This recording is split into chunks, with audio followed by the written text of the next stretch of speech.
பாபா ஓர் கருணாலயம், பாதம்தான் கமலாலயம். பாபா ஓர் கருணாலயம், பாதம்தான் கமலாலயம். சாயப்பா உறவுகள் அனைவருக்கும் வணக்கம். சாயப்பா மேல் நம்பிக்கை வைத்து அவரை நினைத்துக் கொண்டிருக்கும் உங்கள் அனைவரின் வேண்டுதலையும் சாயப்பா நிறைவேற்றுவார். நல்லதையே நினைப்போம், நல்லதே நடக்கும். என்றும் சாயப்பாவின் அருள் உங்களுக்கு இருக்கும். நம் மனதிற்கு இதமான சாயப்பாவின் இன்றைய அருள்மொழியை கேட்போமா? அன்பு குழந்தையே, வாழ்க்கையில் ஜெயிப்பதற்கென்று பிறந்த குழந்தை அல்லவா நீ? எடுத்த காரியம் அனைத்திலும் வெற்றி பெறுவாய். அதற்கு என் ஆசி எப்போதும் உண்டு. ஆனால் உன்னிடம் ஒன்றை கூற வேண்டும். சில நாளாக நீ என்ன நினைத்துக் கொண்டிருக்கிறாய்? நிதானம் என்ற ஒன்றை நீ யோசித்து பார்க்கவே மாட்டாயா? உனக்கு எல்லாவற்றிலும் அவசரம்.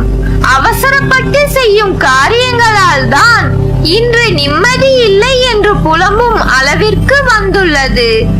அவசரப்பட்டு எடுக்கும் முடிவுகளிலும் பேசும் பேச்சுகளிலும் நிதானம் தேவை. அதுதான் உன் வாழ்வில் உன்னை நீ மற்றவர்கள் மனதில் நீ எப்படிப்பட்ட ஆள் என திரையிட்டு காண்பிக்கும் கண்ணாடி. அந்த கண்ணாடி முன்னால் கொஞ்ச காலத்திற்கு முன் நீ போய் நின்று உன்னை பார்க்கும் போது அதில் தெளிவாக தெரிந்த உன் முகம் இன்று தெளிவாக தெரியவில்லை. அதற்கு காரணம் உன் மனதில் நிதானமும் அமைதியும் இல்லை. அமைதி இல்லை என்றாலே வாழ்வில் உயிரோட்டமாக நீ வாழவில்லை என்பது அர்த்தம். உன்னை மாற்ற நான் எத்தனை நிகழ்வுகள் நடத்துகிறேன், அதை எல்லாம் உணர்கிறாயா? ஆனால் ஒருவர் உன்னை காயப்படுத்தினால் அதை மனதில் வைத்து வெதும்பி உன் நிம்மதியை இழக்கிறாய். இப்படி வேண்டாத ஒருவர் உன்னை அவமானப்படுத்தியதை நினைத்து நினைத்து உன்னை நீயே 100 முறை அவமானப்படுத்திக் கொள்கிறாய். அவற்றை உன் மனதில் போட்டு அரைத்துக் கொண்டே இருக்கிறாய். அது கடைசியில் உன்னை அவர்கள் மீது பெருமளவில் சினம் என்ற தீயை உன்னுள் நீயே வளர்த்து கொண்டுள்ளாய். அவைகள் உன்னை சுட்டுவிடக் கூடாது என்பதே என் பதற்றம். அதற்காகத்தான் உனக்கு சில விஷயங்களுக்கு பதில் கொடுக்காமல் இருந்தேன். நீயோ என் வலிக்கும் வேதனைக்கும் அர்த்தமில்லையா? பதில் வேண்டும் என் வலிக்கு என்று கேட்கிறாய். அந்த பதிலை நான் அளிப்பேன். ஆனால் அதற்கு முன்னர் உன் சினத்தை குறைத்துக் கொள். வெளியில் நான் சினம் கொள்ளவில்லையே. சாயப்பா என் மனதிற்குள்ளே தானே நான் என் சினத்தை காண்பிக்கிறேன். ஆனால் உன்னை அறியாமலே அது சில நேரங்களில் வெளிப்பட்டுவிடும் என்பதை நீ உணர மறுக்கிறாய். அந்த சினம் உன்னை சுற்றியிருக்கும் நேசங்களையும் உன்னையும் நிம்மதியற்ற வாழ்விற்கு கொண்டு போய்விடும். நிச்சயம் உனக்கு நியாயம் வழங்குவேன். உன் வலியை அவர்கள் உணர வேண்டும் என்று உன் பக்கத்தில் நீ கொண்ட வலியை என்னால் உணர முடிகிறது. அதற்கு நிச்சயம் மருந்தாற்றுவேன் நான்.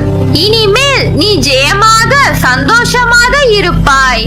இனியும் கஷ்டம் என்பது உன்னை நெருங்காது. நீயும் உன் குடும்பமும் மகிழ்ச்சியாக வாழ்வீர்கள். ஆனால் ஒன்றை நீ ஞாபகம் வைத்துக்கொள். நீ என் பிள்ளை.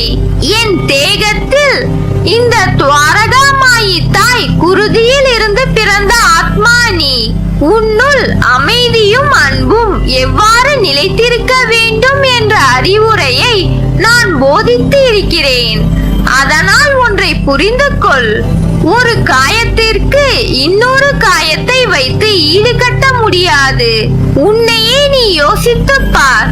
உன் கையில் கத்தி கீறிவிட்டது. அந்த காயம் போக வேண்டி இன்னொரு இடத்தில் கீறுவாயா? அதனால் யாருக்கு வலி? உனக்கு தானே. அதே போலவே சினம் கொண்டால் வலி உனக்குதான். ஏனென்றால் உன் மனதில் ஒருவரை முழு மனதோடு வெறுக்கவும் முடியாது, காயப்படுத்தவும் முடியாது.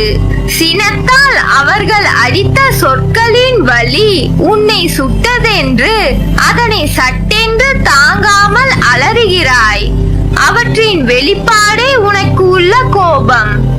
உன் மனதில் இருக்கும் மனிதநேயம் என்ற ஈரமான உணர்வு, அன்பு, நியாயம் சரியாக இருந்தால் பாராட்டுவது, தவறாக இருந்தாலும் அதை நீயே செய்தாலும் உன்னுள் நீ உனக்கு போடும் கண்டிப்பு என அனைத்து லட்சணமான குணநலங்கள் பெற்ற என் பேரன்பு குழந்தை நீ. அதனால் நீ எதற்கும் பயப்படாதே, கலங்காதே. உன்னில் நிச்சயம் வெற்றி என்ற தீபத்தை ஏற்றுவேன். மிகப்பெரிய அதிர்ஷ்டம் உன்னை தேடி வரும். சுபிட்சமாக வாழ்வாய். இனி உனக்கு எல்லா நாளும் வசந்த காலமே. அதே நேரத்தில் தர்மம் நிலை குலைந்து அதர்மம் நியாயம் செய்கின்ற கலிகாலத்தில் நாம் வாழ்கிறோம். இப்போது நாம் பார்க்கும் எந்த இடத்திலும் நியாயத்திற்கும் நேர்மைக்கும் உண்மையான உழைப்புக்கும் உகந்த பலன் கிடைக்காத சூழல் நிலவுகிறது. நேர்மையாக வாழ்பவர்கள் அலைக்கழிக்கப்படுகிறார்கள். ஏமாற்றுபவர்கள், பொய் பேசுவதை அன்றாட தொழிலாக வைத்திருப்பவர்கள், பிறர் சொத்தை அபகரிப்பவர்கள் ஆகியோர் சீரும் சிறப்புமாய் வாழ்கிறார்கள்.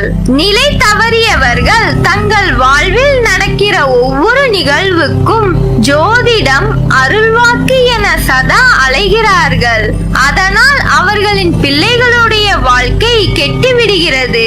இறைவனை நம்பும் மக்களும் நல்லவர்களும் கெட்டு போக கூடாது, கடனிலும் கஷ்டத்திலும் சிக்கி அல்லல் படக்கூடாது, பொய் பேசுபவர்களின் பேச்சை இனியும் நம்பி ஏமாறக்கூடாது என்ற நோக்கில் நம் சாய் நல்லவர்களையும் கருணை மனம் உள்ளவர்களை மட்டும் தேடி பிடித்திருக்கிறார்.